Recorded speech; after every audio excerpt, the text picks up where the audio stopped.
네. 그 트럼프 관련 기사가 좀 났는데요. 이 트럼프 보니까 저는 이 TV 토론이 생각이 납니다. 예. 그게 뭡니까? 그게 무슨 병든 닭도 아니고 이 작았어 그냥 아주 그냥. 제가 보기에는요. 이 토론이 아니라 뭐랄까 이 병든 닭하고 쌈닭의 인신공격 잔치였다. 파티였다. 예? 정책에 대한 얘기 뭐 나왔습니까? 2020년 토론 때 혹시 기억나세요, 여러분? 이 쌈닭이, 예? 우리 쌈닭이 자꾸 끼어드니까 우리 병든 닭이 그때 뭐라고 그랬습니까? 닥쳐 이 새끼야 뭐 하던, 예? 그 기백 다 어디 갔습니까 도대체? 어떻게 4년 만에 병든 닭이 된 거죠? 예, 참 씁쓸합니다. 제가 보기에는요, 이 중동 전쟁 그리고 우크라이나 전쟁 뭐 이런 것들 때문에 우리 병든 닭이 하도 신경을 써서 그런 것 같아요. 이 대통령이 돼도 문제예요. 대통령이 돼도 10분이라고 아마 3시간 누워있을걸요? 지각대장 뿌진하고 회담하는데 10분 지나니까 이 병든닭이 Wait a minute을 외치더니 3시간 자빠져 있고 무슨 순데렐라도 아니고 참 토론에서 망했다고 생각했는지 다음날 유세하는데 또 보니까는 이 갑자기 셔츠를 풀어 헤치대요. 토론 때 그렇게 좀 해보지. 아니 셔츠는 왜 풀어 헤쳐? 건달이야? 이 노욕이라는 말이 있습니다. 노욕이라는 말 들어보셨죠? 아니 둘 다 4년씩 해 먹었잖아. 그걸 그냥 4년 서로 더 해 먹겠다고 그냥 그게 뭡니까? 리더가 빠지는 가장 큰 오류가 뭔지 아세요, 여러분 혹시? 나 아니면 안 된다는 생각이에요. 그게 나라를 망치는 겁니다. 자, 일단 여기까지 좀 서론이 길었는데 여기까지 하고 아니 갑자기 그 TV 토론이 생각이 나서 다시 기사로 돌아가서 기사 잠깐 읽어보겠습니다. 트럼프 전 대통령은 재집권 시에 모든 수입품에 관세 10%를 부과하고 관세 부과한데요. 중국산 제품에는 또 60% 이상 관세를 물리겠다고 공언하고 있다. 중국을 아주 싫어해요. 이 쌈딱 아저씨는. 소득세 폐지 등 대규모 감세 정책도 약속했다. 미친 거 아니야? 예, 기사는 일단 여기까지 읽고요. 이 기사에서 핵심 내용은 두 가지인 것 같아요. 하나는 이제 관세 물리겠다는 거하고 또 하나는 그 대규모 감세 정책 펼치겠다 이건데 제가 보기엔 약간 좀 미쳤습니다 지금. 예. 일단 첫 번째 관세 물리겠다는 부분을 보면은요. 이거 위험합니다. 매우 위험해요. 예, 왜 그러냐면 이 수입품에다 관세를 물리면 당연히 수입 물가 올라갑니다. 올라갈 수밖에 없잖아요. 그러면 미국 내 국내 물가도 덩달아서 뜁니다. 소비자 물가 올라갑니다. 그럼 이게 물가가 올라가는 걸 뭐라 그러죠? 인플레이션이라고 그러잖아요. 지금 인플레이션이 지금 겨우 잡힐까 말까? 이러면 우리 쫄보 파월, 제가 쫄보 아저씨라고 부르는데 지금 이 아저씨가 맨날 약 올리지 않습니까? 금리 내릴까 말까, 내릴까 말까 이러면서 있는 대로 힘만 주고 똥은 안 싸. 똥을 쌀 것처럼 힘만 열라주고 안 줘. 그래서 기대만 잔뜩 하게 만드는데 이 아저씨는 이제 제가 보기에는 근데 이 아저씨는 금리를 지금 그 고용지표, 물가지표 두 가지를 이제 보고 금리 내릴지 말지 결정한다고 하는데 제가 보기에 이 아저씨는 금리를 지금 못 내리는 게 아니고요. 안 내리는 것 같아요. 왜냐하면 이제 겁을 잔뜩 먹었어요. 그래서 제가 쫄보라고 그러는데 정신적 트라우마가 있잖아요. 초기에 인플레이션 일시적인 현상이야 이러면서 꼴값을 떨다가 시기 다 놓쳐가지고 나중에 부랴부랴 무리하게 막 올렸다가 부작용 나고 욕 바가지로 먹었잖아요. 그러니까는 이제 본인도 헷갈리는 거야. 그러니까 맨날 말이 바뀌고 이랬다 저랬다 하는데 이 쫄보 파월 아저씨가 이제 트럼프한테 이렇게 되면은 명분이 생겨서 고마워할 것 같아요. 야, 네 덕분에 내가 금리 내릴 생각 없고 내가 지금 아직도 겁이 나서 죽겠는데 금리 안 내려도 될 것 같아. 핑계거리가 생겼잖아요. 왜? 인플레이션이 아직도 안 잡히고 있잖아. 뭐 이러면서 쟤 때문이야. 쟤가 자꾸 물가 끌어올리고 있는데 내가 어떻게 금리를 내리니? 이러면서 이제 자기의 어떤 그 면피 조항을 그 일종의 트럼프 아저씨가 만들어주고 있다. 그래서 되게 고마워 이러면서 막 눈물을 뚝뚝 흘리면서 고마워하지 않겠냐 그런 생각이 들고 그 다음에 두 번째 이제 그 이렇게 되면 금리 인하는 물 건너갔다고 봐야죠. 6월달 지난달 FOMC 회의에서도 그랬잖아요. 동결시켰잖아요. 어떻게 7번을 연속 동결시킵니까? 그리고 각종 고용지표, 물가지표 제가 지난 영상에서도 보여드렸는데 뭐 완전히 그 물가가 잡혔다고 단언할 수는 없지만 둔화된 건 맞아요. 옛날에 비하면 확실히 많이 둔화가 된 건 맞는데 통과시켰어요. 예, 그것만 봐도 쫄보 파월 아저씨의 속내를 알 수 있는 거고, 이렇게 되면 이제 금리 내릴 명분이 완전히 사라져 버리는 겁니다. 그러면은 이제 주식 투자나 코인 투자하는 분들은 이제 뭐 울상이 될 것 같아요. 예, 원망을 엄청나게 할 것 같다는 생각이 들고, 그 다음에 그 두 번째, 소득세를 폐지하는 등 대규모 감세 정책 약속했다. 이것도 미친 거야. 제정신이 아니야, 내가 보기에는. 지금 미국의 재정 적자가 얼마인지 아십니까, 여러분? 미국의 국가 부채, 나라 피치 얼마인데 제가 참고로 좀 조사를 해봤는데요. 일단 미국의 국가 부채 엄청납니다. 2024년 5월 올해 2월 달 말일 기준으로 얼마냐? 34조 4천억 달러예요. 우리 돈으로 환산하면 4조가 아닙니다. 공이 15개. 4경 6천조에 6천조. 지금은 아마 더 될걸요? 아마 5경이 넘어가지 않을까 싶은데, 지금 국가부채가 이래요. 나라빛이 이래. 혹자는 그럽니다. 야, 그게 무슨 문제가 돼? 미국은 기축통화국이기 때문에 여차하면 달러 찍어서 갚아버린 그만인데, 뭐가 문제야? 그걸 잘 모르고 하는 소리예요. 예? 달러 찍어서 갚잖아요? 그럼 여러분, 미국의 최대 수출품이 뭡니까? 뭐 애플의 아이폰 그런 거 아니에요. 달러에 달러 종이 쪼가리예요.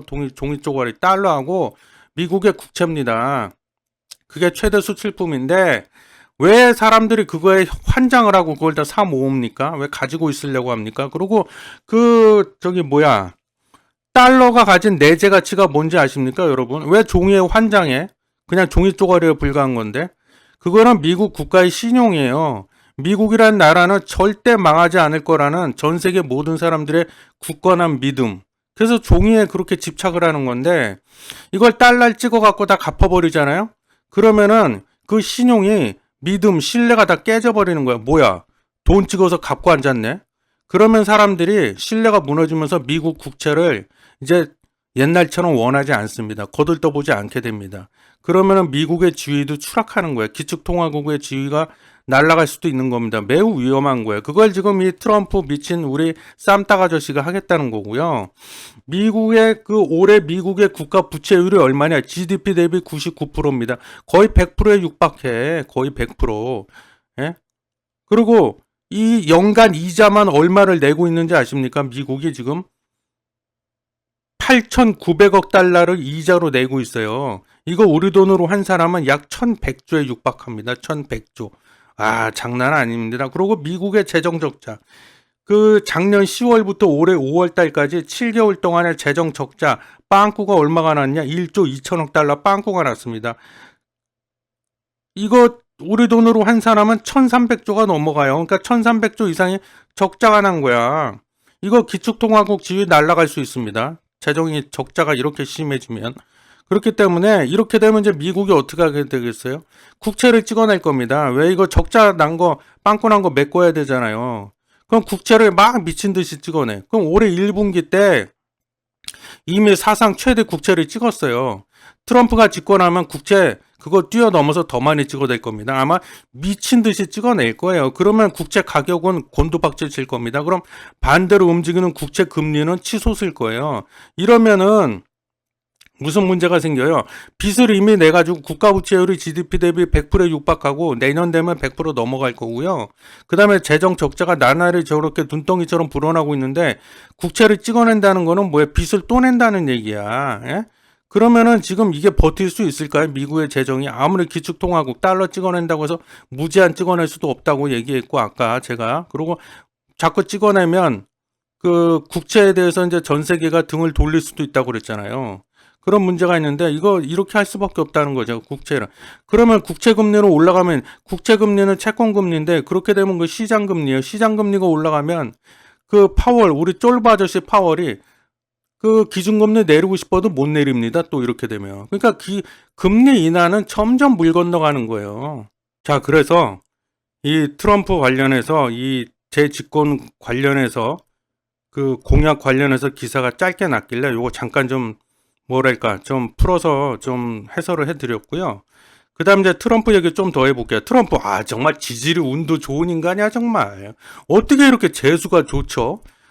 참 그 도와주는 사람이 많어. 아까 바이든 TV 토론 때 제가 병든닭이라고 하면서 바이든 얘기했잖아요. 바이든이 도와주고 있잖아요. TV 토론에서 망쳤잖아요. 그러니까 지금 트럼프가 제가 보기에도 이 트럼프가 이 당선될 확률이 매우 높기는 해요. 지금 이 추세대로 간다면. 예? 그래서 바이든이 열심히 돕고 있죠. 그 다음에 또 누가 돕고 있냐? 연방 대법원 판사들이 연락 도와주고 있습니다, 지금. 예? 내가 보기에는 무슨 둘이 뭔가가 있나 봐. 둘이 뭐 물밑거래가 있었는지. 지금 그 면책 특권 결정 났잖아요. 아시죠?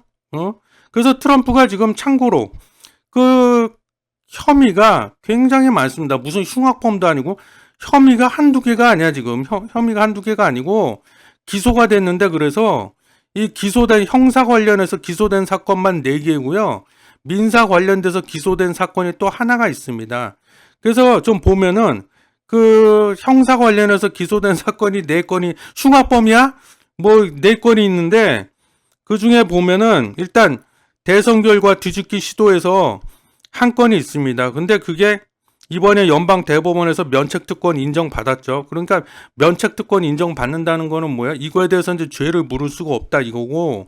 그 다음에 이제 또 하나가 뭐냐면 그 국회의사당 그 난입 선동 사건이 있었잖아요. 야, 그때 뭐라 그랬어? 맨날 그 뉴스 영상에서도 많이 났잖아. 뭐 Great America Again. 그놈의 맨날 Great America Again은 맨날 아는 영어가 그거밖에 없는 것 같아 이 양반은.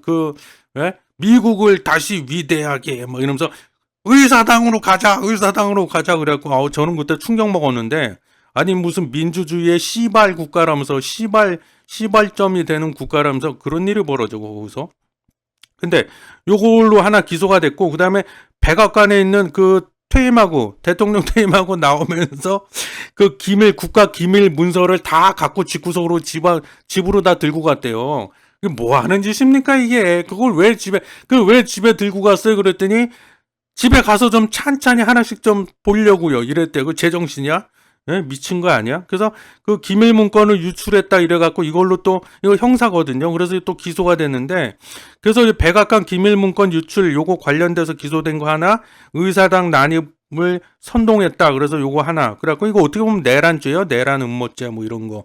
큰 벌이죠. 그래서 이 2개가 묶어갖고 근데 이번에 하급심에서 재판 다시 해라 그래갖고 연방 대법원에서 돌려보냈죠. 근데 이렇게 되면 우리나라로 보면은 파기환송심이랑 비슷한 거예요. 그래서 대법원에서 가이드라인을 주면서 하급심에서 다시 재판에 이렇게 된 건데 이렇게 되면 대법원 눈치를 볼 수밖에 없죠. 하급심에서. 그럼 이것도 아마 무죄 날 확률이 매우 높아요. 얼마나 재수가 좋습니까, 트럼프가 지금. 그리고 나머지 하나가 성추문 입막음. 예? 아시죠? 포르노 스타였나? 스타였는지 모르겠는데 포르노 배우하고 분가 해놓고는 뭔가를 쳤대요. 뭔가를 쳐놓고는 이제 그게 이제 폭로할 거야 나. 그랬더니 뽀록 날 것 같으니까 이제 부랴부랴 돈 줘갖고 그것도 지가 직접 돈 준 것도 아니야. 자기 변호사 마이클 코언인가 뭐 자기 지금 꼬붕을 시켜갖고 꼭 이래요. 이것들은 지가 직접 만나서 돈을 주거나 지가 직접 그 계좌로 붙이면 되는데 안 그래요. 꼭 아래 것들 밑에 것들 시켜. 권위주의야 뭐야 그래갖고 그걸 시켜가지고 돈을 줬는데 문제는 아시죠? 문제는 그거를 사용처를 그 돈 1억 얼마를 줬는데 그 돈의 사용처를 저기로 했다잖아요. 그거를 자기가 그 회사에 법률 자문 비용으로 나간 걸로 법률 자문 구하는데 쓴 비용으로 그렇게 처리를 했다. 이거 문서 위조죠. 그래갖고 지금 기소가 됐는데 말로는 그래요. 나는 그거 안 쳤어요. 뭘 쳤다는 건지 모르겠는데 자기는 안 쳤고 네가 덮쳤잖아 나를 뭐 이러고 앉았고 걔한테 뒤집어 씌우고 있는 것 같아 내가 봤을 땐. 그래서 요거는 아시겠지만 얼마 전에 그 배심원 아마 만장일치 나지 않았어요? 그것도 보통 뭐 며칠이 걸린다는데 유죄인지 무죄인지 판결 나는데 몇 시간 만에 그냥 속전속결로 유죄 땅땅땅 나가지고 오늘이 지금 7월 4일이거든요. 제가 녹음하고 있는 날이 7월 4일인데 요거 제가 아직 미처 찾아보질 못했네. 그 형량 선고가 됐는지 모르겠네. 거의 요맘때 형량 선고 된다고 했는데 죄송합니다. 요건 제가 아직 찾아보질 못했어요. 아직 형량 선고가 안 됐나? 모르겠는데 근데 이거는 아마 형량이 선고가 돼도 징역 교도소에 보내진 않을 것 같아. 나이도 워낙 많고 하기 때문에. 그래서 만약에 그 형량이 뭐 몇 년으로 나와버리면은 그 가택연금 시키거나 뭐 보호관찰 이거로 해서 이제 집구석이 플로리다에 있잖아요. 거기다 이제 가둬놓고 집 밖으로 나오지 마, 기어 나오지 마, 뭐 이래갖고 이제 그걸로 대체하지 않을까 뭐 그런 생각이 들긴 하는데 하여튼 그래요. 그래서 이 형사 관련해서 4건으로 기소가 됐는데 그 중에 결론만 얘기하면 요거 성추문 입막음 사건 요거 빼고 나머지 3개는 거의 뭐 사법 리스크 우리가 그러잖아요. 그거는 이제 벗어났다고 봐야죠. 그러니까 얼마나 재수가 지지리도 좋아. 예? 와, 연방 대법원 판사들이 이렇게 다 도와주네. 그러니까 이게 이 배경에는 자기가 예전에 그 대통령 해먹을 때 그 물갈이를 시켰잖아요, 트럼프가. 그래서 이제 보수 성향의 판사가 6명이 있고 진보 성향이 3명이 있는데 보수가 압도적으로 많잖아요. 6대 3의 비율로 이렇게 갈아쳤죠. 그 당시에 물갈이를 해놨는데 야, 이게 이 덕을 톡톡히 보네. 예? 아니 뭐 스파이를 심어놨나 거기다가 지가 뭐 하여튼 그렇습니다. 그래서 지금 연방 대법원 판사들도 이렇게 도와주고 있다. 너 대통령 한 번 더 해먹어라 그러고 도와주고 있다. 자, 그리고 이거 어떻게 보면 직접적인 관련은 없는데 그래도 좀 관련성이 있기는 있습니다. 전혀 없지는 않기 때문에 이것만 말씀드리고 마치도록 하겠습니다. 프랑스 아시죠? 프랑스에서 얼마 전에 그 마카롱 대통령, 제가 이제 장난으로 마카롱 부르고 있는데, 마카롱이가 그, 유럽 의회 선거에서 우리 르펜 누나하고 발라버려가 이제 그 남매가 이끄는 구구정당이잖아요. 그래서 그 국민연합이 막 치고 나오고 돌풍 일으키니까 화들짝 놀라가지고 의회 해산시키고 조기 총선했는데 그게 1차 투표일이 끝났잖아요. 며칠 전에. 그게 7월 3일이었나요? 2일이었나? 1일이었나? 그것도 헷갈리네, 지금. 어쨌든 근데 그 결과가 나왔는데 득표율 1위를 먹었어요. 예? 그 남매가 이끄는. 그래서 득표율 1위인데, 야, 이거 지금 2차 이제 7월 7일 날 결선 투표를 하게 되는데, 제가 보기엔 거의 이 남매가 이끄는 이 국민연합이 제1당 먹을 것 같아요. 제1당 먹으면, 당 대표 지금 발라버려. 제가 또 장난으로 발라버려 그러는데 그 이름이 뭐였더라? 아, 이 프랑스 사람이라 이름이 어려워. 이름이 바르델라. 29살밖에 안 먹었어요. 애야, 애. 아, 애송이 같은 이라고. 바르델라. 제가 그냥 장난으로 발라버려라고 부르겠습니다. 이 발라버려가 당 대표를 맡고 있기 때문에 얘가 이제 이 총리가 되게 돼 있어요.